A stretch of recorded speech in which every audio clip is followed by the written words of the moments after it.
امام علی علیہ السلام نے فرمایا، یہ 3 عادتیں جس انسان میں بھی ہوں گی وہ ہر جگہ بے عزت اور ذلیل ہوگا۔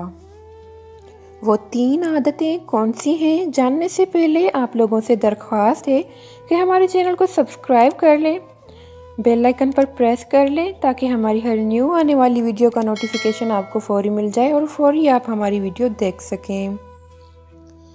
ایک شخص حضرت علی علیہ السلام کی خدمت میں حاضر ہوا اور فرمایا، یا علی، انسان اپنی زندگی میں ذلیل و خوار کیوں ہوتا ہے؟ امام علی علیہ السلام نے فرمایا، اے شخص، جس انسان میں یہ 3 عادتیں ہوں وہ ضرور بے عزت اور ذلیل ہوتا ہے۔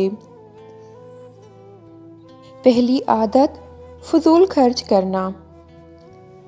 امام علی علیہ السلام فرماتے ہیں کہ میں نے اللہ کے پیارے رسول حضرت محمد مصطفیٰ صلی اللہ علیہ وسلم سے سنا کہ فضول خرچ کرنا شیطان کی صفت ہے۔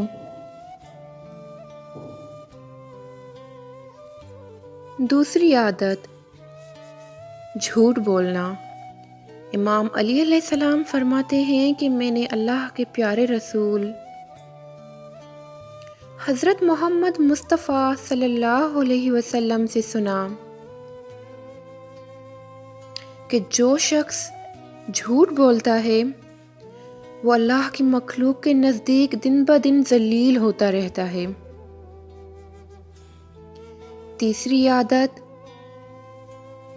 غصہ کرنا۔ امام علی علیہ السلام فرماتے ہیں کہ میں نے اللہ کے پیارے رسول حضرت محمد مصطفیٰ صلی اللہ علیہ وسلم سے سنا ہے کہ جو شخص اللہ کی مخلوق پر غصہ کرتا ہے تو وہ لوگوں کے دلوں سے اتر جاتا ہے اور بے عزتی کے دلدل میں گر کر ذلیل و خوار ہو جاتا ہے۔ یہ عادتیں تھیں جن کے بارے میں امام علی علیہ السلام نے فرمایا، جس انسان کے بھی اندر ہوں گی تو وہ پوری زندگی ذلیل و خوار ہوتا رہے گا۔ اللہ پاک سب کو ان عادتوں سے محفوظ رہنے کی توفیق عطا فرمائے۔ آمین ثم آمین۔ جاتے جاتے آپ لوگوں سے درخواست ہے کہ ہماری ویڈیو کو لائک کر دیں، چینل کو سبسکرائب کر دیں اور بیل آئیکن پر پریس کر لیں۔ کمنٹ سیکشن میں اپنی رائے سے آگاہ ضرور کیجیے گا کہ آپ کو ہماری ویڈیو کیسی لگی۔ اللہ حافظ۔